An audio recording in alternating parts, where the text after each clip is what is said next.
E aí pessoal, suave na nave, Matheus aqui, dando continuidade às nossas séries, né? Bom, essa aqui você estava esperando, vai ser uma série de cálculo, mas não, vai ser uma série de geometria analítica. O que acontece, gente? É comum no primeiro período da faculdade cair certas matérias, tais como cálculo 1 sempre, e geometria analítica. Bom, eu estudei grande parte de alguma coleção de livro, né, como Fundamentos da Matemática Elementar e o AREF, e fiz as coleções quase todas, mas a do AREF não, mas a do FME sim. E, bom, eu procurei estudar, né, revisar, sempre bom estar revisando. E minha matemática básica, apesar de eu ter muito conhecimento sobre várias coisas, ainda assim é meio defasado. Aí eu estou reestudando também tudo basicamente, e entre elas tem geometria analítica. Então decidi também trazer aqui um vídeo, né, de uma nova série, já que é para acompanhar o que eu estou estudando, que seria geometria analítica. Bom, a gente começa introduzindo certos conceitos que já são advindos, por exemplo, utilizados na física, e que você conhece aí, né, que seria o conceito de vetores. Bom, você geralmente está acostumado àquela noção de vetores ser um segmentozinho dotado de, basicamente um segmentozinho assim. Isso aqui é um vetor, isso aqui é uma seta, um vetor é uma seta. Bom, sim e não, porque o vetor não é só uma seta, né? Tem algumas interpretações pro vetor e várias definições para ele. Bom, no caso de geometria analítica, ela se baseia exatamente em trabalhar com grandezas vetoriais, de origem vetorial. Mas, afinal, por definição, o que seria um vetor? Um vetor, basicamente, nada mais é do que um segmento, um segmento dotado de algumas características. Não um segmento, mas, um conjunto de pontos, assim por se dizer. Bom, e quais seriam esses pontos? Bom, o vetor ele tem que ter direção, horizontal, vertical, diagonal, né? Direção, sentido, direita, esquerda, baixo, cima. Isso é sentido. E comprimento, que isso aqui seria módulo, né? Outro nome que você acha para isso aqui seria módulo. Perfeito? Bom, isso aqui, essas características juntas, elas vão constituir o objeto matemático vetor, em que a gente representa, vulgarmente dito, como um segmento, um conjunto de pontos dotados de direção, sentido e comprimento. Aqui o comprimento, né, que seria o módulo, a gente atribui, tomando esse vetor aqui como unidade, por exemplo. Aí vamos imaginar que cabe, desse vetorzinho aqui, cabe 1, 2, 3, 4 vetores. Imagina 5 vetores. E que todos tenham o mesmo tamanho desse vetor aqui. A gente coloca 5 unidades, basicamente atribuindo um módulo para ele. Ou seja, um vetor é o que tem direção, né, e sentido. E é basicamente isso, aí a gente apresenta para uma flechinha, basicamente. Bom, a gente começa então falando que vetores com segmentos. Aí nós temos essa definiçãozinha de vetor, que é muito simples. E nós vamos ter o que? Uns nomes, por exemplo, segmentos equipotentes. Equipolentes, aliás. Perdão. Eu não lembrava que era equipotentes. Agora eu não sei se é equipolentes ou equipotentes. Vai ficar aí a dúvida, pessoal. Não me lembro não agora. Mas eu acho que era equipolentes. Segmentos equipolentes, que nada mais é do que segmentos, certo? Com a mesma direção, sentido e comprimento. Ou seja, basicamente vetores iguais, que a gente poderia falar assim vulgarmente. Segmentos com a mesma direção, dotado de mesma direção, sentido e comprimento.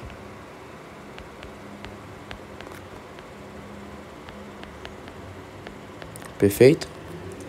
Bom, outra característica que a gente vai ter que atribuir aqui para você conseguir continuar estudando geometria analítica seria o que é um versor. Gente, o versor é o que eu tinha acabado de fazer. Vocês lembram que eu tomei um vetor aqui para atribuir um módulo a ele? Eu coloco eu tomo algum vetor referencial. Esse vetor referencial, eu determinei que esse tamanhozinho aqui, esse vetorzinho, que a gente vai chamar de vetor A, foi o vetor unidade. E a gente utilizou ele para determinar, em função do vetor A, do tamanho do vetor A, do modo do vetor A, o tamanho do vetor maior, né? Que eu vou chamar esse vetor aqui de vetor B, por exemplo. Bom, nesse caso, isso é um versor.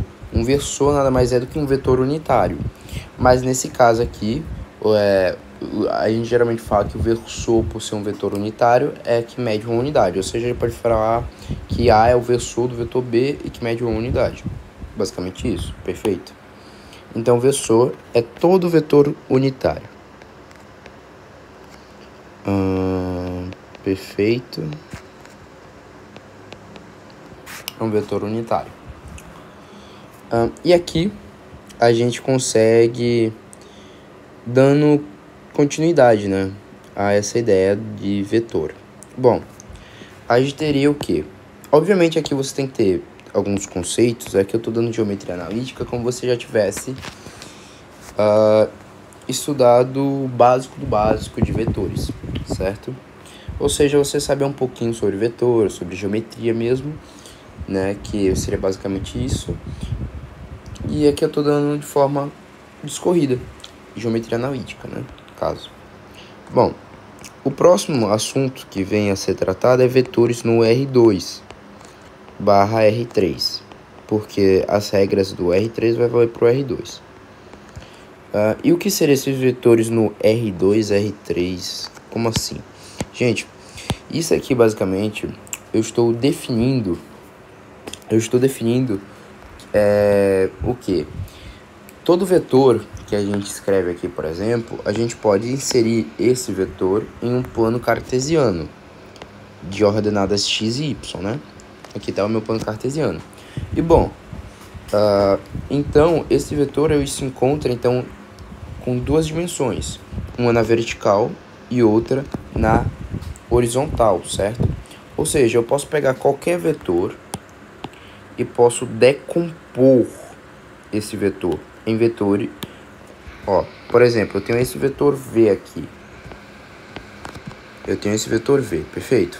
Você concorda comigo que esse vetor V, com o plano cartesiano, aqui eu consigo traçar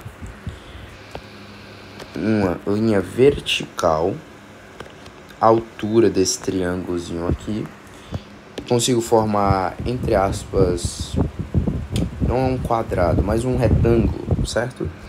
Eu não consigo formar um retângulo aqui? Perfeito, aqui eu tenho um ângulo θ qualquer. Concorda comigo que aqui eu tenho um retângulo? Em que aqui eu vou ter um tamanho, aqui eu vou ter outro? Perfeito. E você concorda comigo que isso aqui é um triângulo, concorda? Concorda, não é? Bom, você vai vir a concordar comigo que o que eu posso fazer? Imagine que você quer pegar esse vetor V e eu quero decompor ele. Isso quer dizer o que significa decompor um vetor, né? Nesse plano aqui. Aí R2 por quê? Porque o Y aqui tá definido para os reais e o eixo X está definido para os reais. Por isso R2, que seria basicamente isso, com uma ordenada em X e uma ordenada em Y, perfeito? Esse seria o espaço do R2.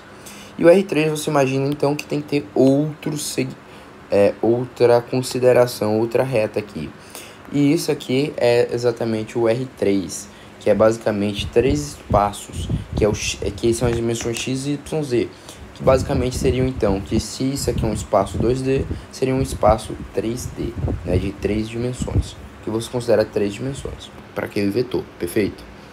Ou seja, a gente poderia pensar, né, 3 dimensões, que a gente considera uma altura, uma largura do vetor e um comprimento, né, tipo isso.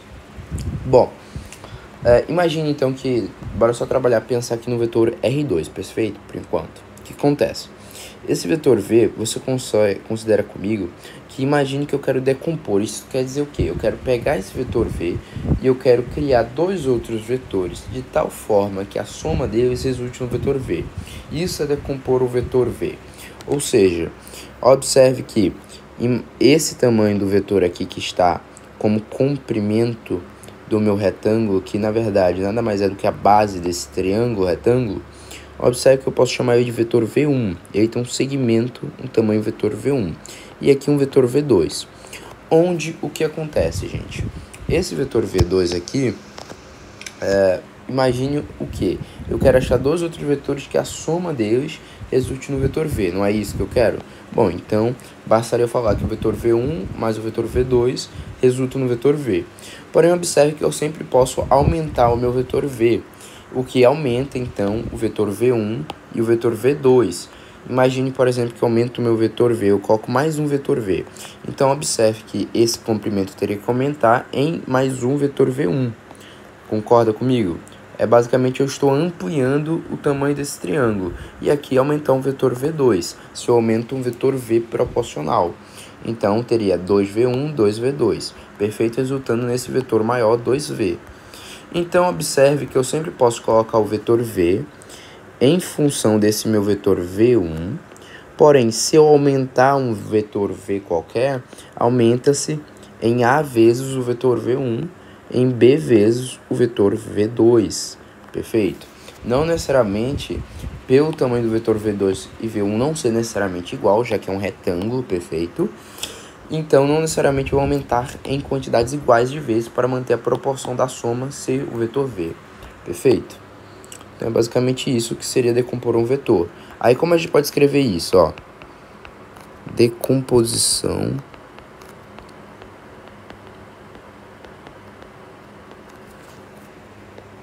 do vetor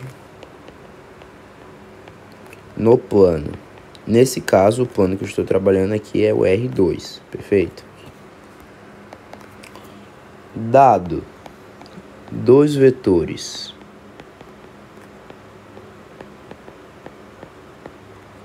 V1 e V2 inseridos, perfeito, inseridos num plano alfa, temos um vetor V que se forma, que será decomposto nas direções do vetor V1 e V2.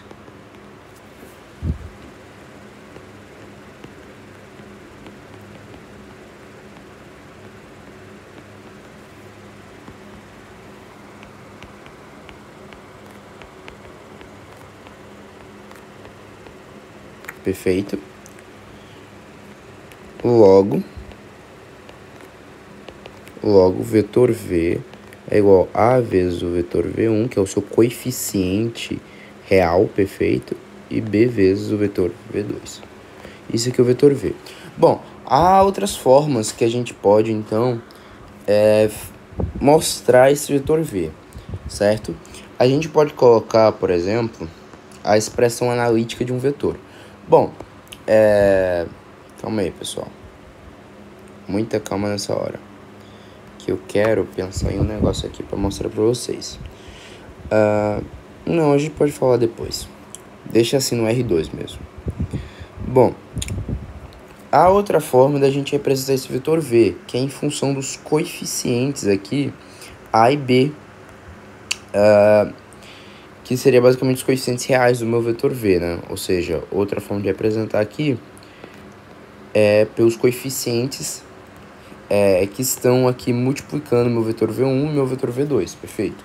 Porém, para que você use essa notação, tem-se que ter um vetor V1 e V2, que seria esse aqui, já definido, perfeito? Ou seja, é como eu estivesse te falando assim, se eu te escrever essa noção A, B, que seriam A e B coeficientes reais do meu vetor V, você entende que é o coeficiente real do quê? Desses meus vetores aqui. Porém, você não sabe o que seria o vetor V1 e V2, certo? Você não sabe o que seria o vetor V1 e V2. Logo, você teria que entender o quê? Quem é vetor V1 e quem é vetor V2, porque aí eu consigo escrever, perfeito?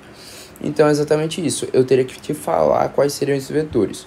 Bom, a gente geralmente usa-se porventura, quando ele escreve dessa forma, o vetor V é igual a AB, sem dizer mais nada, que tem vetores I e J fixados, que são vetores fixados à base.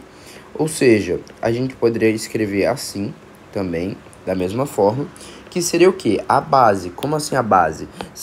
Quer dizer o que? Que você tem um vetor V aqui qualquer no plano, XY, que é do R2, perfeito. E o que acontece? Você estaria falando, então, que você tem como vetor unidade, que vale 1 unidade com o módulo dele, com a direção em Y, né? Em Y não, meu Deus, cara. Em Y aqui em cima, meu Deus. YX. Com direção em X, certo? Direção horizontal e com sentido aqui para a direita, que seria o vetor I, certo? Em que ele é um vetor unidade, que é um versor, né? Que você viu. É um vetor unitário. Seria o vetor I. E aqui para cima, valendo unidade, a gente teria o vetor J, certo? E não necessariamente, claro, que esses vetores têm que ser versores, né? Vetores unitários. Eu posso falar que o vetor I seria um vetor maiorzinho aqui, né?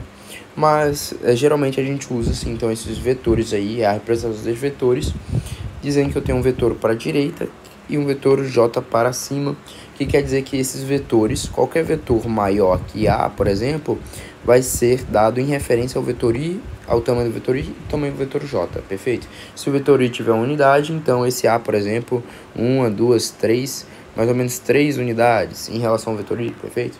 É tipo isso. Aí essa seria a fixada base. E essa é a chamada expressão analítica de um vetor, perfeito? Então, bora lá, ó.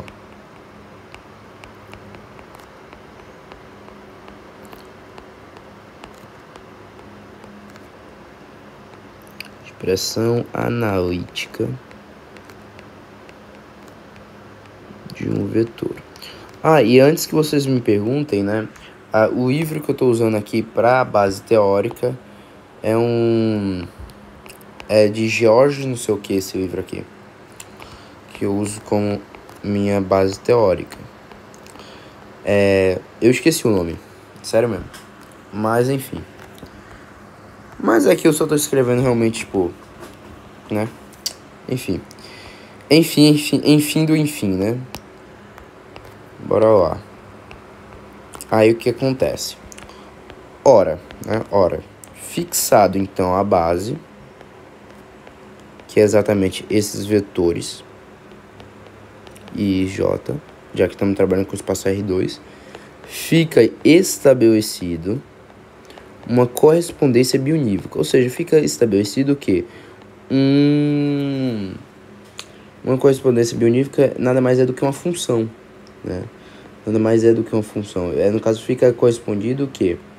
Uma correspondência bionívoca, ou seja, um fator cujo junta dois conjuntos.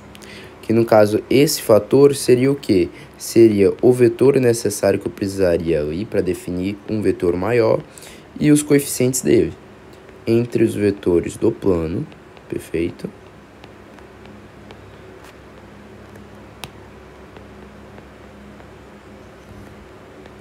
E os pares ordenados reais, que nada mais é do que seus coeficientes reais, né? Ordenados reais. E nesse caso aqui em cima, a gente estabeleceu que seria A e B. Então, vou colocar aqui A e B, perfeito? Mas eu prefiro colocar XY, perfeito? Para indicar... eu vou mudar aqui e colocar XY. Por quê? Para indicar que eu estou trabalhando no R2, né? Para você entender. Então, meu vetor V nada mais é XY, que aqui é em relação aos coeficientes reais dele. Perfeito? Bom, agora aqui nesse espaço aqui embaixo, normalmente eu iria colocar um exemplo disso para você poder operar entre os vetores, perfeito? Mas, o que eu vou fazer, gente? Não irei fazer isso. Pois o objetivo dessas séries que eu faço, além de uma revisão para mim, basicamente eu só dou teoria para vocês, perfeito? Exercícios, como eu disse, não vão ser procurados aqui. Eu faço exercícios, exemplo? Faço. Vou fazer de vez em quando live fazendo exercício? Vou. Porém, por enquanto, agora é só base teórica, gente. Eu só vou dar teoria, só teoria, né? Então, depois, a gente poderia escolher uma coleção de livros e resolvê-la de cabo a rabo, eu dando aí as respostas de tudo. Mas agora é só teoria, certo? Bom, então a gente trabalhou então a decomposição no espaço do R2, o que é um vetor, certo? O que seria um segmento equivalente, o que seria um versor. Criamos então os conceitos muito básicos, muito bases para o início da geometria analítica. Vemos o que é a expressão analítica de um vetor. E agora a gente vai ver o que? É uma decomposição no espaço, ou seja, vamos trabalhar os vetores no R3, ou seja, a decomposição do vetor no plano vai ficar no plano R3, perfeito? É basicamente isso. E depois iremos falar o que? Quais seriam as condições de paralelismo entre dois vetores. E você vai ver que conforme eu passar aqui da teoria, fica algo muito coeso, que geometria analítica faz realmente muito sentido as coisas que eu escrevo, perfeito? E é até difícil até você esquecer de tão coeso que é. Bom, e você vai entender muitas coisas aqui que você não entendia antes, perfeito? Agora iremos trabalhar a decomposição no espaço R3, perfeito? Que é exatamente considerando 3 dimensões, x, y, z, perfeito? Pronto, entendido isso, né? A gente vai escrever aqui o que? Mesma coisa, gente. Observe que aqui, tal como no vetor R2 que a gente fez, eu vou fazer essa construção da decomposição no espaço do R3. Primeira coisa, você considera a decomposição nesse espaço do R3 com 3 dimensões, perfeito? Em que seria uma dimensão Z, em que a gente coloca no eixo vertical.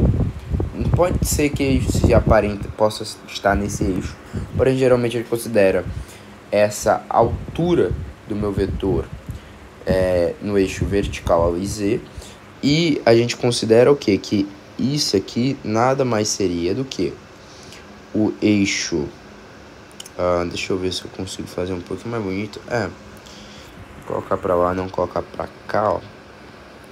E esse aqui nada mais seria do que o eixo X e esse aqui o Y, perfeito? E aqui o ângulo de 90, né? Para indicar que esses eixos, por serem a interseções de retas numéricas, obviamente, eles vão ser ortogonais, todos esses eixos. Perfeito. E o vetor V eu estaria aqui no espaço, por exemplo. Então, considere agora que esse vetor V, representado aqui, o que a gente considera desse vetor V? Bom, esse vetor V, então, ele vai ter, como eu disse para vocês, pensando num objeto de 3 dimensões, ele tem que ter o comprimento, a largura e a altura, certo? E vai ser determinado também, então, se eu quiser decompor esse meu vetor V aqui, o que acontece, gente, ó? Decompondo esse vetor V, eu vou decompor esse vetor V em 3 dimensões agora. Então, tal como analogamente o pensamento para a decomposição do espaço R2 vai ser do R3. Eu vou criar um vetor, eu vou ter um vetor V1 para o eixo X, vou ter um vetor que o vetor V ao ser projetado no eixo Y, vou ter o resultante como vetor V2 e no eixo Z um vetor V3, perfeito? E claro, cada um desses vetores, tal como eu aumentar o vetor V, proporcionalmente vou aumentar cada vetor em tal dimensão. Ou seja, vou ter um coeficiente para cada dimensão. Ou seja, você já sabe o que eu quero dizer, né? Que ao somar esses vetores V, esses vetores V1, V2, V3 vão ter que resultar no vetor V. Então, observe o que? No espaço, né? No R3, qualquer conjunto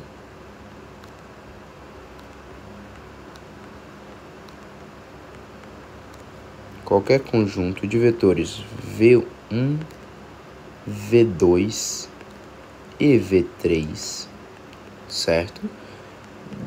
Claro que esses 3 vetores vão ser descritos como não coplanares, não determinando então o mesmo plano, pois cada vetor tomando de 2 em 2 vão determinar um plano distinto, perfeito, entre eles.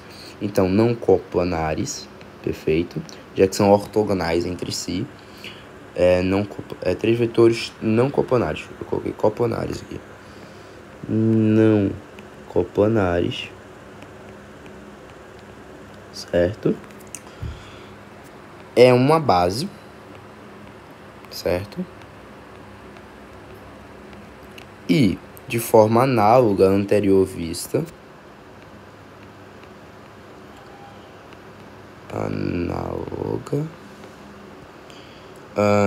temos que todo vetor V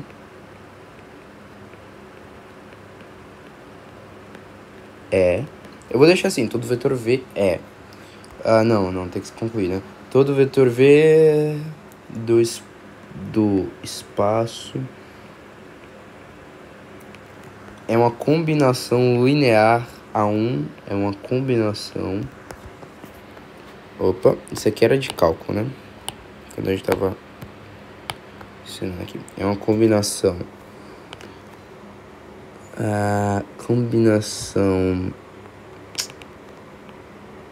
Combinação linear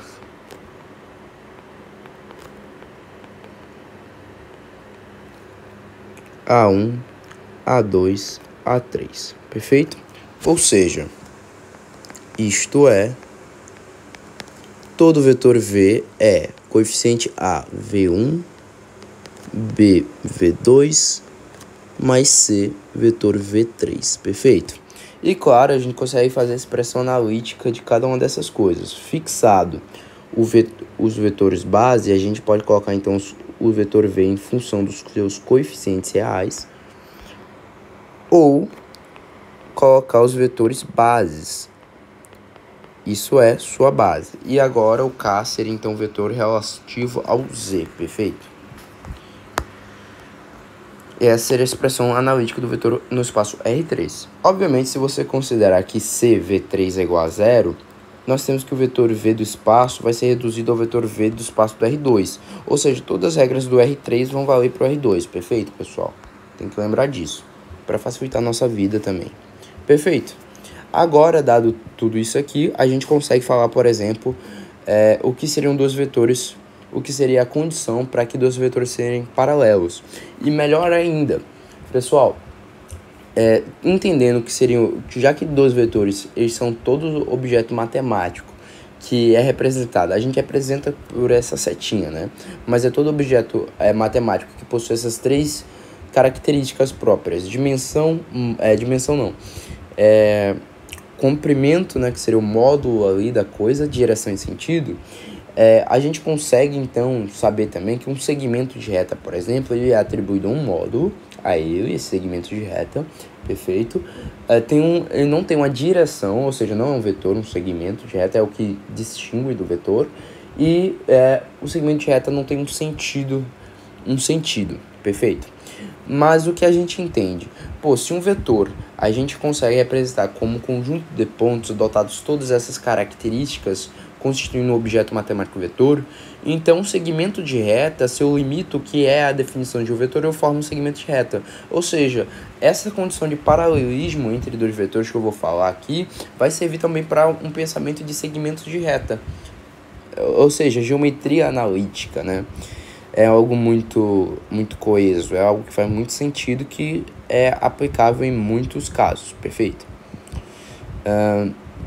E lembrando, gente, aqui, esse vídeo eu recomendo mais para quem já sabe geometria analítica, quer revisar, ou até mesmo alguém que quer ver por uma primeira vez, quer ter um primeiro contato. Mas isso aqui, eu tô falando necessariamente como se fosse uma revisão isso daqui, tá? Você teria que entender, por exemplo, o que é um vetor. Eu expliquei aqui para você, você viu a representação gráfica de um vetor, mas é bom ter uma aula específica trabalhando mais com vetores, ver primeiro na física. Eu prefiro ver vetor primeiro na física e depois vir para matemática, que vai ter um formalismo maior para o objeto vetor. Perfeito? Bom, então vamos lá. Condição de paralelismo entre dois vetores.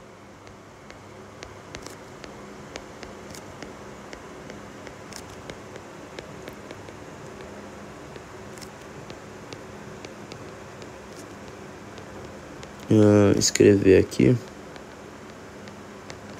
Pronto. Vamos lá. Qual é a condição, então, de dois vetores serem paralelos? Bom, o que é um paralelismo? A gente sabe da geometria, porque paralelo nada mais é do que, sei lá, pegar, por exemplo, dois segmentos de reta e eles aqui, eu desenhei eles sendo paralelos. Isso quer dizer o quê? Não existe ponto em que um segmento toca o outro, certo? Nunca vai existir um mesmo... Porque assim, uma reta é o quê? É um objeto matemático que, além de ser dotado de conjunto de pontos e ser infinito, certo? Isso aqui seria basicamente uma reta. O que a gente pode fazer? A reta, ela, como existem infinitos pontos no espaço, eu posso sempre pegar esses pontos e então prolongar minha reta, perfeito? Ou seja, minha reta é um objeto matemático infinito, certo? Então, o que acontece? Um vetor, já por sua vez, o que acontece? Ele vai adotar de direção e sentido. Ou seja, eu vou adotar aqui, perfeito? Aí aqui eu tenho o vetor, então, U e o vetor V.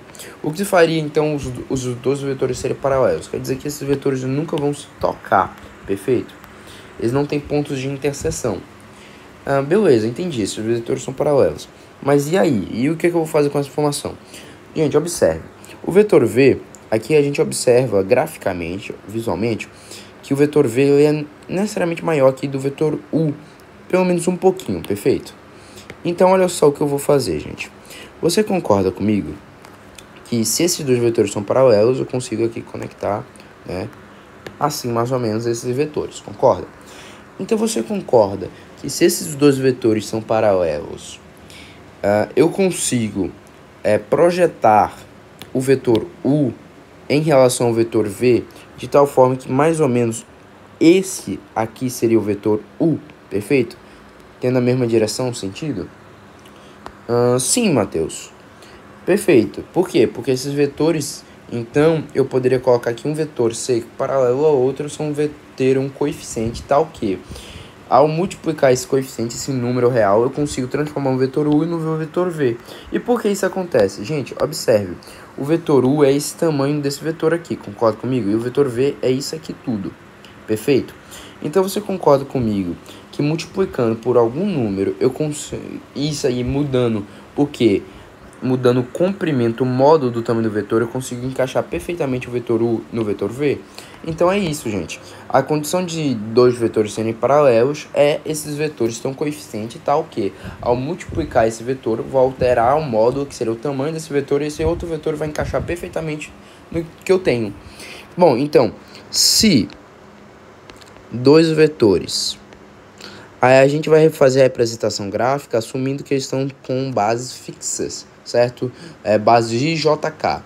Se dois vetores, então, a gente vai ter o vetor U, por exemplo, que vai ser representado pelos coeficientes reais x1, y2, y1, aliás, z1, perfeito?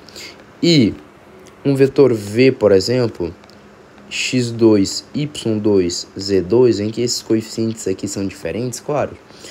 São colineares, esses vetores, perfeito? São colineares ou paralelos. A gente pode... Isso aqui serve tanto para o vetor ser colinear, porque o que é um segmento colinear? Um segmento colinear são segmentos de uma mesma reta, certo?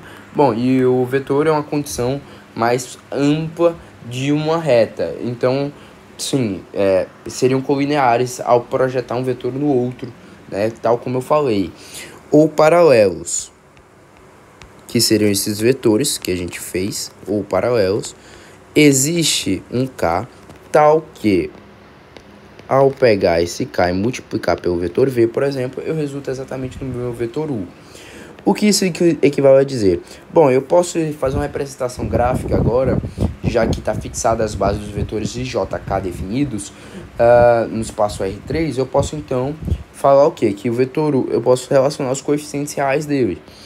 x1, y1, z1, que representa o vetor U, e o vetor V, que é x2, y2, z2, multiplicado aqui por essa constante. Como essa constante também é pertencente aos reais, e tudo isso aqui é pertencente aos reais, isso significa dizer o quê? Isso implica dizer as seguintes coisas. Que o meu x1, esse x1 aqui pertencente ao U, nada mais é do que o meu x2 multiplicado por essa constante k, certo? Por quê? Porque aqui, ó, k vezes o vetor v. Y1 também seria a mesma coisa, seria y2 vezes k. E Z1 seria a mesma coisa, Z2 vezes K.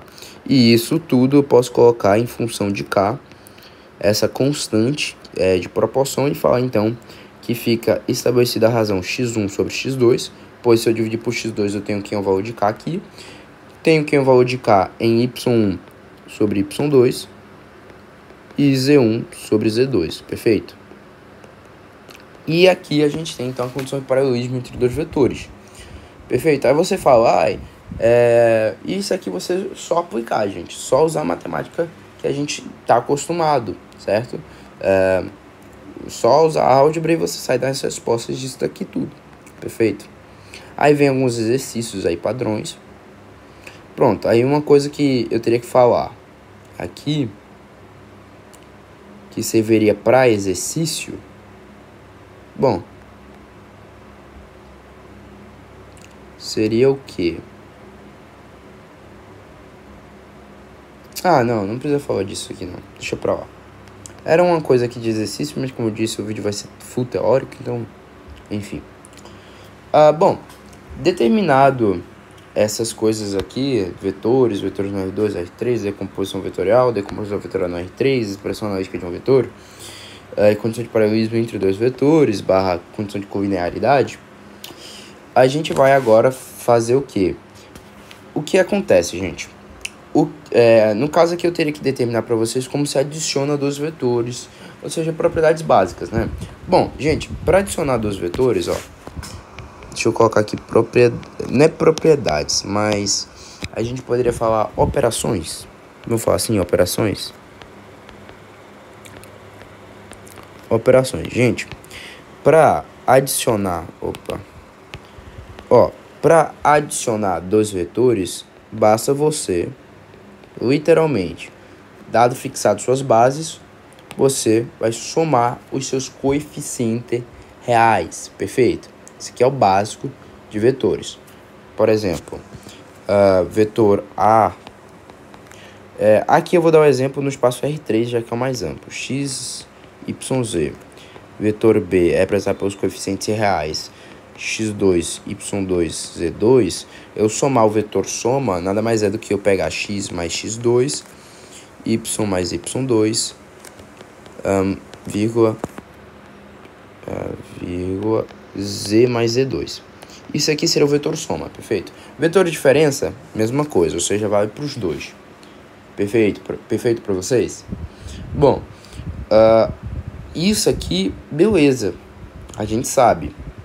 Mas aí que tá, fica a questão. Quais são as outras operações? Adição, subtração, multiplicação, que seria o produto, né? É diferente, você operar com produto vetorial, né? Você multiplicar dos vetores, é diferente você somar vetores. Porque quando você soma vetores, você está definindo esses vetores tendo os mesmos vetores base e unidades. Ou seja, basta eu somar os vetores componentes, basta modificar então os seus coeficientes reais.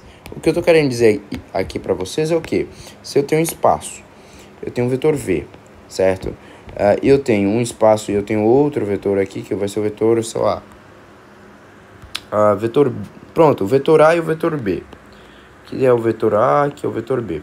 Observe que a gente decompõe os vetores em uma mesma dimensão, em relação a um vetor I base e um vetor J. E a gente soma, então, para eu saber a soma dos vetores A e B, basta eu somar os seus componentes, que eu decompus o vetor A. Já que eles estão em função de um mesmo vetor unidade, vetor J, nesse caso, aqui na dimensão Y, e na dimensão X, I. Então basta eu somar esses coeficientes. Então o que aconteceria? Eu estaria alterando quem? Os coeficientes reais dos meus vetores, certo? Mantendo o mesmo vetor, fixando o vetor IJ, eu estaria alterando os coeficientes reais dele. Por isso que a gente só faz somar x mais x2, y mais y2 mais z mais 2, perfeito? Então a gente sabe operar entre a soma e a subtração entre vetores, que é alterar o coeficiente escalar dele, que seria no caso esse coeficiente real, que seria basicamente alterar o tamanho desse componente aqui decomposto, perfeito? Mas o que seria então você fazer o produto entre vetores? Seria fazer o produto vetorial entre eles? Será que eu realmente pegar o produto de um vetor com o outro. O que significaria isso? Porque, beleza, adicionar um vetor significaria o quê? Se esses vetores eles têm mesmas condições, só comprimentos diferentes, basta somar seus coeficientes. Faz sentido. Faz sentido alterar os coeficientes escalares dele, né? Os coeficientes reais que interferem no componente decomposto do meu vetor V. Mas o que seria o produto, então? É agora o que a gente vai determinar, gente. Por isso que ele se chama produto escalar. Por que produto escalar? Bom, porque necessariamente a gente estaria trabalhando com o quê? Com a ideia intuitiva de produto vetorial. Como assim ideia intuitiva? Vê, bora lá. Vocês vão entender tudo certinho agora. Agora eu vou desenhar aqui para vocês tirarem a dúvida mesmo, certo? Vamos trabalhar no espaço R2, mas isso aqui, imagine que vale para o R3 também, tá bom? Que vale para o R3, aliás. Mas aqui eu estou trabalhando com R2 para quê? Por questão de desenho, que eu não sou muito bom de desenhar, para ficar melhor para vocês entenderem. Imagine só, eu tenho aqui o vetor A e aqui eu tenho o vetor B. Perfeito? Aqui o vetor A e aqui o vetor B. Observe que eu posso decompor o vetor B nessas duas dimensões, em que aqui eu tenho o vetor unidade I e aqui um vetor unidade J, que é o meu vetor referência para o meu módulo. Então, esse vetor inteiro aqui, maiorzão, é o vetor decomposto de B, que aí vai chamar de esse vetor de V2. E aqui seria o vetor V1, também decomposto de B. Agora, se a gente decomposse, iremos decompor o vetor A, seguindo as mesmas ideias, né, de decomposição vetorial. Então, aqui, esse tamanho desse vetor seria o vetor V'2, que seria o vetor decomposto de A na direção horizontal em X. Mesma coisa aqui na direção vertical, que seria o vetor V1', que seria o vetor A decomposto na vertical e ali na horizontal. Perfeito. Então, perceba agora o que? Já que eles estão ambos em função, já que esses vetores, observe que o vetor I e o vetor V2 são colineares, ou seja, é aquela ideia de condição de paralelismo entre dois vetores. No caso, a relação que envolve um vetor com o outro seria, por exemplo, que o vetor V2 nada mais é do que eu pegar o vetor I e multiplicar por uma constante K, já que esses vetores são colineares. Perfeito? Perfeito. E a mesma coisa, então, vai acontecer para o vetor, isso aqui eu fiz para o vetor maiorzão, né? Esse vetor B em relação ao vetor I. Eu posso fazer a mesma coisa para o meu vetor V'2 em relação ao meu vetor I. Perfeito? V'2 é igual ao meu vetor I multiplicado por essa constante. Perfeito? Então, observe agora que eu consigo relacionar aqui esses dois vetores. Essas constantes necessariamente são diferentes, já que eu estou trabalhando com vetores diferentes. Então, observe que eu consigo relacionar esses vetores fazendo o quê? Então, eu estaria o quê? Falando que eu consigo relacionar da seguinte forma. Se eu pegar o vetor I, por exemplo, e dividir aqui por K2, eu consigo substituir aqui. Então, o que acontece, gente? Quando eu faço um produto vetorial, por exemplo, o produto vetorial entre o vetor I e o vetor I, que seria o produto interno usual comum, para eu fazer o produto vetorial entre esses dois vetores, eu teria um produto entre essas constantes. Então, é exatamente isso que vai acontecer, gente. A ideia intuitiva de eu multiplicar um vetor por outro, que se chama produto interno usual comum, que é produto escalar, basta eu fazer o produto entre os seus coeficientes reais, para que eu aumente, certo? Para eu pegar o vetor V2 e somar várias vezes ele. Perfeito? Porque isso aqui significa eu estar dizendo que eu estou pegando o vetor I, somando o vetor I várias vezes, até conseguir o tamanho do vetor V'2. Mesma coisa aqui. Então, você concorda comigo que eu posso pensar a seguinte coisa: pô, então o que diferencia essas coisas é exatamente o que? Já que elas estão em função do mesmo vetor, unidade, o que vai diferenciar é as constantes. Então tem que existir alguma constante, que o produto dessas constantes, não necessariamente assim, mas alguma constante que o produto delas vai alterar esse meu coeficiente, tornando o produto vetorial, o produto chamado interno usual comum, existente, que seria essa ideia do, entre aspas, a noção intuitiva do produto vetorial. Perfeito? Então, por isso que é uma forma meio irregular, porque a gente se preocupa aqui com exatamente essa preocupação com o que é um produto. A gente não se preocupa em trabalhar a ideia do vetor, mas sim do produto. No caso, é uma criaçãozinha por Ventura para saber operar com essas coisas. Aí chama isso de produto interno usual comum, perfeito? Ou seja, bora lá. Produto de vetores é o que a gente vai trabalhar. A gente vai trabalhar produto de vetores considerando suas dimensões, sentidos diferentes, tudo. E a gente vai trabalhar o produto escalar, perfeito? Então, o primeiro trabalhado vai ser o produto escalar, também chamado produto interno usual comum, perfeito? Produto escalar. Por quê? Porque a gente, sem se preocupar com as direções do vetor e seu sentido, é se preocupar então apenas com seu módulo. Logo, denomina-se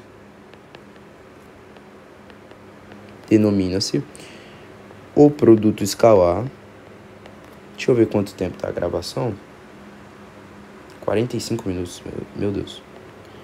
Produto escalar ou produto interno usual,